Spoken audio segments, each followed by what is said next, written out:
20-30 கட்சி தலைவர்கள் மட்டும்தான் பேசிக்கிட்டு இருக்கீங்க. ஆனா தொண்டர்கள் மொத்தமா இங்க மாறிட்டாங்க. நம்ம கட்சிக்காரெல்லாம் கேட்போம், என்னென்ன இப்படி திட்டிகிட்டே இருக்காங்க நம்மள, நம்ம பதில் கொடுக்க மாட்டேங்கிறேன்னு. நண்பர்களே, ஒன்று புரிஞ்சுக்கோங்க. 2016 அம்மா சொன்னாங்க, ஜெயலலிதா அம்மா, என்னை எதிர்த்து 15 கட்சி நின்றுகிட்டு இருக்கு, நான் மக்களை நம்புறேன், மக்களுக்காகவே நான் அப்படின்னு சொன்னாங்க. 16க்கு அப்புறம் வரலாறு திருப்பியும் உருவாகிறது. 2026 நம்மளை எதிர்த்து திமுக கூட்டணி கட்சி 13 கட்சி, அதிமுக கூட்டணி கட்சி 8 கட்சி.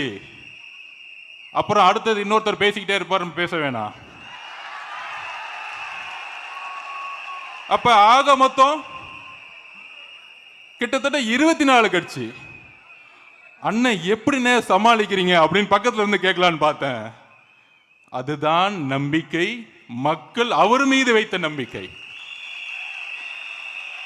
நீ கட்சி கட்சியா கூட்டணி உருவாக்கிட்டு இருக்க.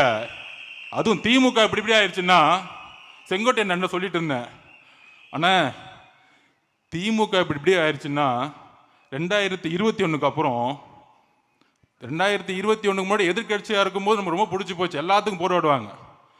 திமுக 21க்கு அப்புறம் 2 விஷயத்தை மாத்தினாங்க.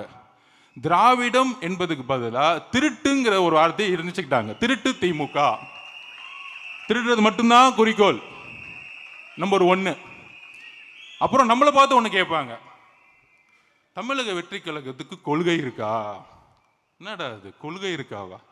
புரட்சியாளர் அம்பேத்கரையும் பெரியாரையும் இணைத்த ஒரே கட்சி 75 வருஷத்தில் தமிழக வெற்றி கழகம். இதை தைரியம் இருந்தா ஸ்டாலின் சார் செய்வீங்களா? உங்களுடைய அறிவாலயத்தில் நான் கேட்கிறேன், இன்னைக்கு பெரியாரையும் அம்பேத்கர் சிலையும் ஏன் இன்னைக்கு வரைக்கும் வைக்கல? ஏன் வைக்கல இது வரைக்கும்?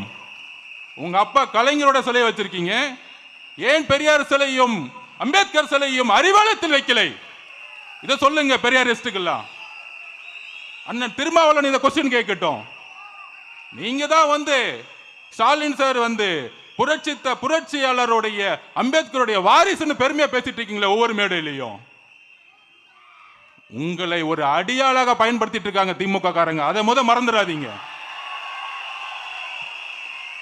மறந்துடாதீங்க.